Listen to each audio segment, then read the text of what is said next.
বাংলাদেশে কি আদৌ কোনো সরকার আছে? এই প্রশ্ন আস্তে আস্তে প্রকট হয়ে উঠছে। যখন দীর্ঘ সময় যাবার পর সরকারকে আরও বেশি শক্তিশালী হয়ে উঠতে আমরা দেখার কথা ছিল, যখন এই সরকারের অথরিটি তার বিভিন্ন জায়গায় তার প্রভাব আরও বেশি দেখানোর কথা ছিল, সেখানে সরকার ক্রমেই মনে হচ্ছে তার অথরিটি থেকে সরে আসছে। এবং এই প্রশ্ন তৈরি করার, এই প্রশ্ন জিজ্ঞেস করার পরিস্থিতি তারাই তৈরি করে দিচ্ছেন যে বাংলাদেশে কি আদৌ সরকার আছে।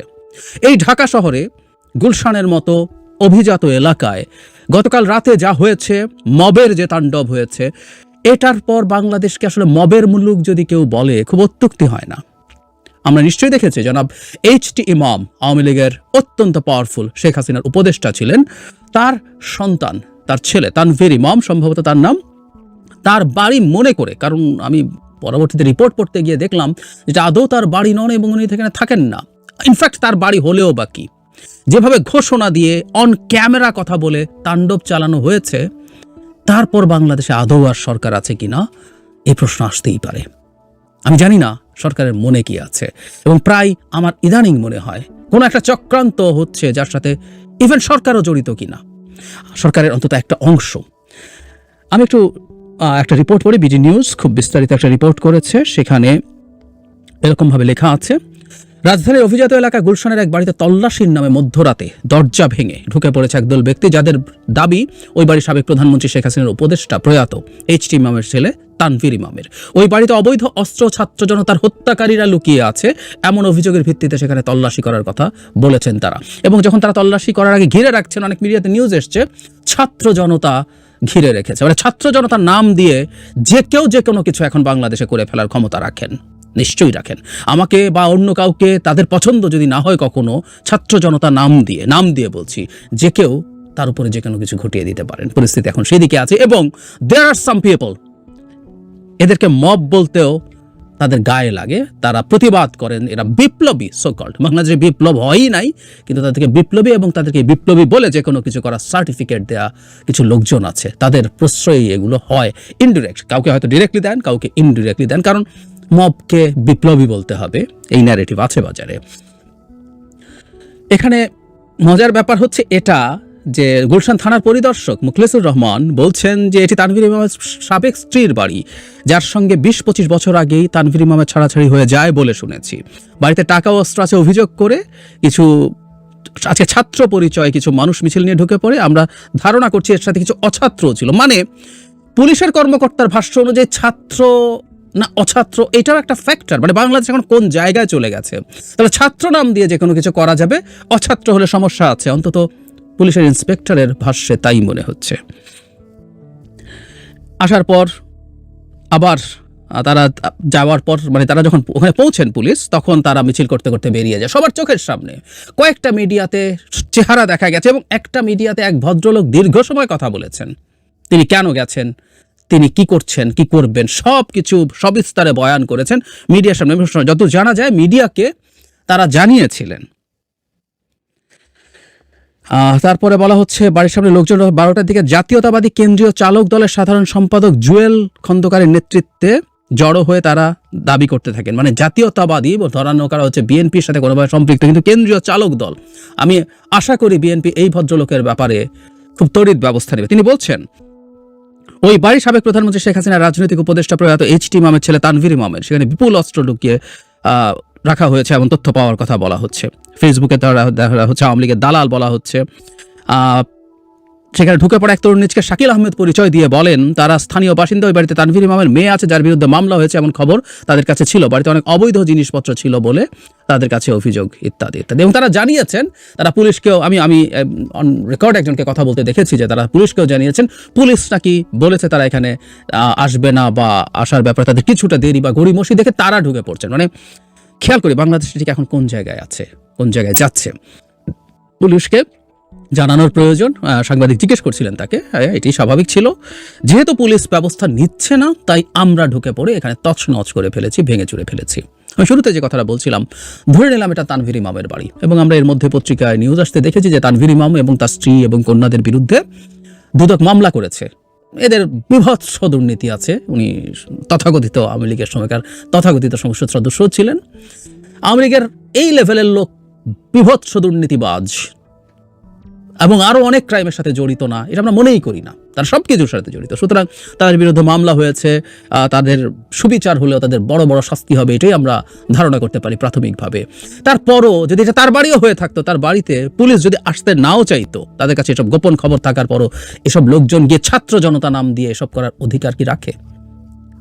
মজার ব্যাপার, পুলিশকে জানা হয়েছে মিডিয়া আছে, মিডিয়া লাইভ করছে, পুলিশ গেছে, এরপর সেনাবাহিনীও গেছে, তাদের সামনে দিয়ে লোকজন বেরিয়ে যায় যারা এই তাণ্ডব ঘটিয়েছে। একজন মানুষকেও তো গ্রেফতার করা হয় নাই, একজন মানুষকেও না। মানে আমি জানি না সরকারের মনে আসলে কি আছে। আমি গতকালই একটা টক শোতে অ্যাঙ্কার আমাকে এই প্রশ্নটা করছিলেন যে সরকার কেন ব্যবস্থা নিচ্ছে না।